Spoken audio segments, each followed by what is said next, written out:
মালয়েশিয়ার আজকের নিউজ। মালয়েশিয়ায় মানব পাচারকারী সিন্ডিকেট শনাক্ত। মালয়েশিয়ায় প্রতারণার শিকার 733 বাংলাদেশি শ্রমিক পাচ্ছেন 2.5 কোটি টাকা। বিস্তারিত জানতে ভিডিওটির শেষ পর্যন্ত দেখুন। মালয়েশিয়ার অভিবাসন বিভাগ একটি মানব পাচারকারী সিন্ডিকেট শনাক্ত করেছে। তারা বাংলাদেশি অনথিভুক্ত অভিবাসীদের ভিয়েতনাম থেকে থাইল্যান্ড এবং তারপর নৌকায় করে মালয়েশিয়ায় আনার জন্য 21,000 রিঙ্গিত পর্যন্ত আদায় করেছে বলে জানা গিয়েছে।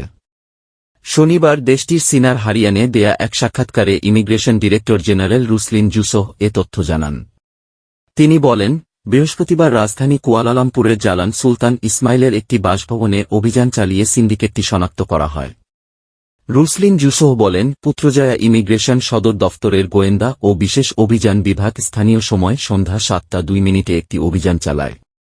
অভিযানে একটি গাড়িতে থাকা এক বাংলাদেশি ব্যক্তিকে আটক করা হয়।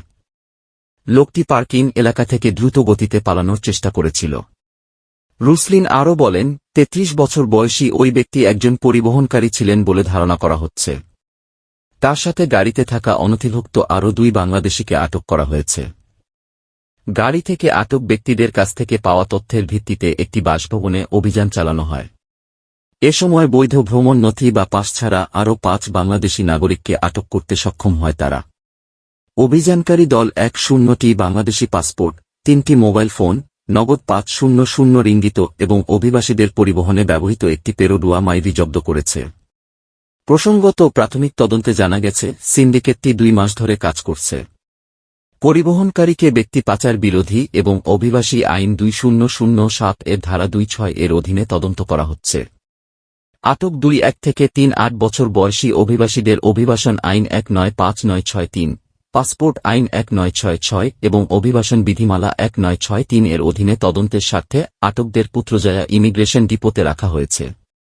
মালয়েশিয়ায় প্রতারণার শিকার 733 বাংলাদেশি শ্রমিক পাচ্ছেন 2.5 কোটি টাকা। মালয়েশিয়ার জোহর বারুতে প্রতারিত হওয়া 733 জন বাংলাদেশি শ্রমিককে তাদের পাওনা বেতন বাবদ 2.5 কোটি টাকার বেশি প্রদান করা হবে।